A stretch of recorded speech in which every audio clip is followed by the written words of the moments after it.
وہ حالات ہے آپ دیکھ رہے ہیں کہ پاکستان اکنامکلی بالکل اکانومی گراؤنڈ ہو چکی ہے. پاکستان ڈپلومیٹکلی پاکستان کو بے پناہ امبیرسمنٹ ہو رہی ہیں. آپ دیکھ رہے ہیں ایک ایک کر کے پاکستان آئسولیٹ ہو چکا ہے. اور سیکورٹی وائز پاکستان کے آپ کے سامنے ہے کہ وہ کشمیر جس کے لیے ہم نے اپنا خون پسینہ ایک کیا اور ہر قربانی قوم نے دی 70 سال تک, اس کو آنن فانن جب میاں نواز شریف کی حکومت کے بعد موقع ملا ہمارے حریف کو تو اس نے وہ اس کو ہڑپ کر لیا. اور ہماری جو نکمی اور مفلوج اس وقت حکومت ہے پاکستان میں بیٹھی ہوئی, ان کو توفیق نہیں ہوئی کہ ایک ریزولوشن یہ ٹیبل کر سکیں اور یہ کچھ دنیا میں ڈپلومیٹک ایفرٹ کر کے اس کو انڈو کروا سکیں یا کام کر سکیں. بات یہ ہے کہ پاکستان بہترین ملک ہے, اس کے اللہ تعالیٰ نے اس کو بہترین پوٹینشیل دیا ہے. اور یہ بار بار یہ جو جابر اور یہ جو ڈکٹیٹرز ہیں یہ جو بار بار اپنی حرکات کرتے ہیں, آج دیکھیں یہ ڈکٹیٹر کہاں بیٹھا ہوا ہے, یہ پاکستان جا نہیں سکتا. اور کہتا جی یہ میں جو میرے پاس جو اتنا جو مال و دولت ہے یہ مجھے فلاں بادشاہ جو مر چکا ہے وہ دے گیا ہوا ہے. او بھائی ہمیں تفصیل دو, ہم اس کا فورنسک آرڈر کروا کے آپ کو بتا دیں گے. آپ نے پاکستان کا پیسہ چوری کیا ہے.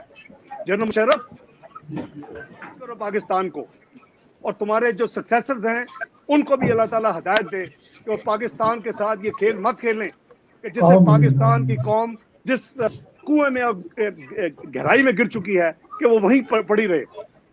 اللہ تعالیٰ نے چاہا تو انشاءاللہ پاکستان کا مستقبل تابناک ہے. یہ میاں نواز شریف صاحب نے جو ووٹ کی عزت کا جو ایک نعرہ لگایا جو قوم میں رچ بس گیا ہے, ہر چھوٹے بڑے ہر شہری کو سمجھ آ گئی ہے کہ یہ ایک چھوٹا نعرہ ایک ہے لیکن اس کا مطلب بہت ہی پاکستان کے لیے بہت ہی یعنی امپورٹنٹ ہے کہ اگر پاکستان کو ہم نے نکالنا ہے تو ہمیں ایمانداری کے ساتھ ایک جمہوریت اور جمہوری طور کے اوپر ہمیں ملک کو آگے چلانا ہوگا. اس پہ یہ کہیں میں کبھی نہیں کہا اس طرح وہ سیز فائر ہوئی.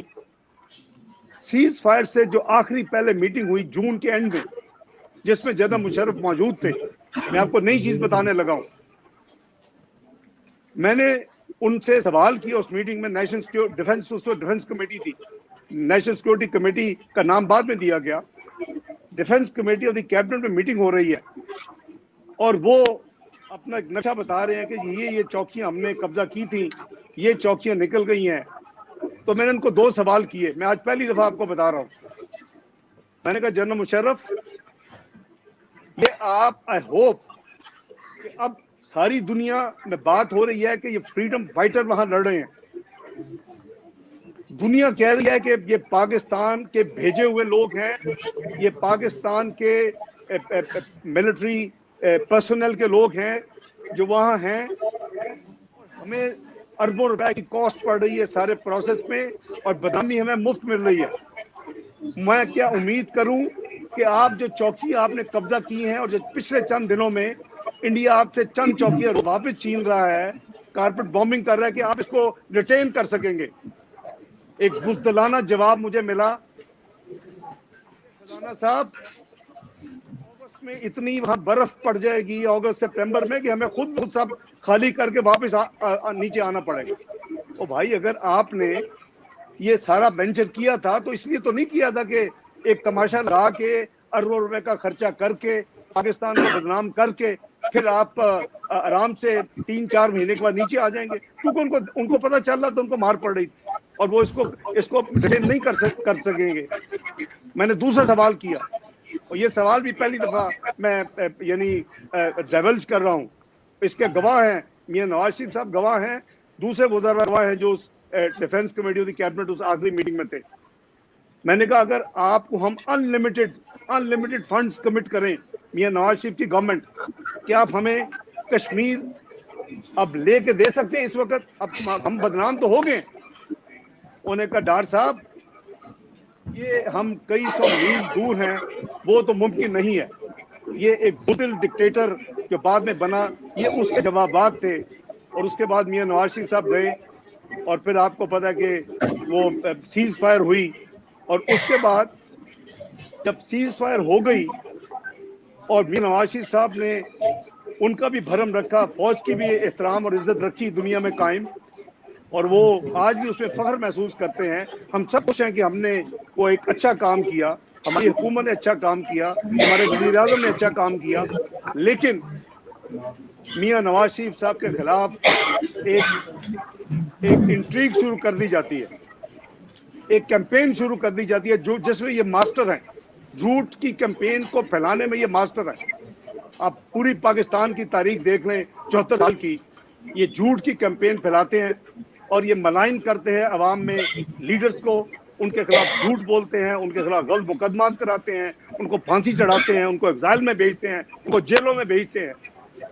تو کیا کیمپین شروع کی کہ جی اگر میاں نواز شریف ووٹ کو جمہوریت زندہ باد, امریت میاں محمد نواز شریف, محترم اسحاق ڈار صاحب. تو میں عرض کر رہا تھا کہ اگر آپ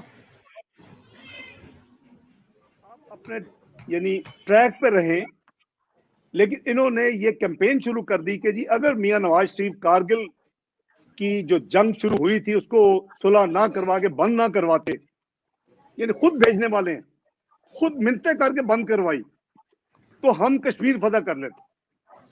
یہ کیمپین پاکستان میں اس کو بھرپور کیمپین چلوائی, یہ جھوٹ پہ مبنی ایک سارا معاملہ شروع کروایا.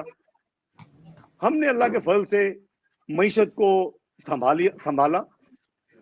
ہم نے 2 دسمبر 1998 کو جو نہ جنرل ضیاء الحق اور نہ محترمہ بے نظیر بھٹو پاکستان کے جو F-16 کے پیسے تھے جو امریکہ نے ضبط کر لیے ہوئے تھے اور واپس نہیں دے رہے تھے, ہم نے 2 دسمبر 1998 کو اس کو میٹنگ ہوئی پریزیڈنٹ کلنٹن کے ساتھ, میاں نواز شریف صاحب کے ساتھ, میں بھی تھا, سرتاج عزیز صاحب بھی تھے, مشاہد حسین سید بھی تھے, شہباز شریف صاحب بھی تھے, اس وقت سفیر ریاض کھوکھر بھی تھے, ان پریزیڈنٹ کلنٹن کے ساتھ ان کی وزیر خارجہ میڈلین آل برائٹ تھی, سینڈی برگر تھے ان کے نیشنل سیکورٹی ایڈوائزر, روبن تھے ان کے, میرے جو کاؤنٹر پارٹ تھے ٹریجری کے یعنی وزیر خزانہ, اور ٹیل بورڈ اور دوسرے لوگ تھے.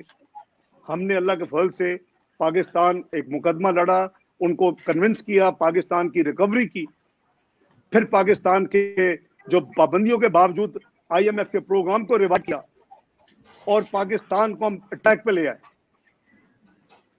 جون 1999 میں میں نے پاکستان کی تاریخ میں ایز وزیر خزانہ پہلا بجٹ پیش کیا. تو میں الحمدللہ کوئی 6-7 پیش کر چکا ہوں. اس میں ہم نے کیا کیا, یہ مسلم لیگ نون ہے, اس میں ہم نے پاکستان میں بدترین ظالمانہ ٹیکس, جس کو گنڈا ٹیکس کہا جاتا تھا, جس کو کلاشن کاف ٹیکس کہا جاتا تھا, جس کو ظالمانہ ٹیکس کہا جاتا تھا, جو 26,000 پوائنٹس پہ کلیکٹ ہوتا تھا پورے پاکستان میں, ہر روز 365 دن. وہ ٹھیکہ دیتی تھی حکومت پاکستان. وہ چند ٹھیکیدار تھے, وہ 19 ارب میں وہ ٹھیکہ لے کے گئے آخری سال. اس سے پہلے تو اور کم پیسے ہوں گے, سالانہ ٹھیکہ ہوتا تھا, اور وہ عوام سے 250 ارب ایک ایسٹیمیٹ ہے کہ لوگوں کی جیبوں سے نکالتے تھے. ہم نے اس ظالمانہ ٹیکس کو ختم کیا. پورے پاکستان میں جشن منائے گئے. 12 جون 99 کو میرے بجٹ سپیچ پڑھیں آپ. ہم نے پاکستان میں ریڈیو لائسنس جو ہے, ہم نے کہا یہ چند کروڑ کی خاطر, اب تو ایک بیچارہ مزدور کے پاس تو انٹرٹینمنٹ بھی ریڈیو ہے. آپ کو پتہ نہیں یاد ہے کہ نہیں, آپ کسی بھی دریا کو عبور کرتے تھے, آگے ٹیلی کمیونیکیشن کا خیمہ لگا ہوتا تھا, وہ گاڑیاں لمبی لائن لگی ہوتی تھی, جی ریڈیو لائسنس دکھائیں. ہم نے اس ریڈیو لائسنس کی لعنت کو ختم کیا. پاکستان کی تاریخ میں پہلی دفعہ بھئی اس ملک میں جو بڑے بڑے سیٹ ہیں اور بڑے بڑے جو بزنس مین ہیں, وہ اربوں خربوں کے قرضے تو معاف کروا لیں, لیکن اس اسلامک فلاحی مملکت پاکستان میں جو بیوہ ہے, جس کے پاس اپنی کوئی آمدن نہیں ہے, جس کے شوہر نے چند لاکھ لون لیا اور وہ فوت ہو گیا اور نہیں دے سکا, ہم اس کی پراپرٹی کو آکشن کرنے چلے جاتے ہیں. ہم نے 12 جون 99 کو ان تمام بیواؤں کے قرضے جو ہے معاف کرنے کا اعلان کیا, اور پھر کیے کہ اگر یہ سچویشن ہے تو یہ اسلامی فلاحی مملکت ان کا قرضہ جو ہے وہ پے کرے گی اور معاف کرے گی, اور اس کو ان کا واپس پراپرٹی ان کو واپس ہوگی. یہ یہ مسلم لیگ نون کے یہ کام ہے. ہم نے 12 جون 99 کو میرے بجٹ سپیچ میں ہم نے اناؤنس کیا کہ ہم گوادر بنانے جا رہے ہیں. گوادر ایئرپورٹ گوادر کو ڈیولپ کر رہے تھے 1999 میں. امیجن کہ اگر اس وقت ہوا ہوتا تو آج پاکستان کہاں کھڑا ہوتا. گوادر سے کراچی ہمارا پلان تھا کہ ایک پورے کا پورا مڈل ایسٹ کھڑا ہو جائے گا. یہ پورے جو گلف کی کنٹریز ہیں ان کو مقابلہ کریں گے ہم. ایسا ملک ہے امپورٹ کرتے ہے ہر چیز, ویلیو ایڈ کر کے ایکسپورٹ کرتا ہے, لیکن ہمارے ملک میں تو کبھی کام کرنے دیا نہیں جاتا. اور وہ آپ نے دیکھا کہ پھر وہ منحوس دن آیا 12 اکتوبر 1999 کہ ایک ڈکٹیٹر نے کو کیا اور وہ جو کیمپین شروع کی تھی اس کو بنیاد بنایا. پاکستان بہترین ٹیک آف کر چکا تھا, دوبارہ اسٹیبلائز ہو چکا تھا, کوئی ہماری مسائل نہیں تھے.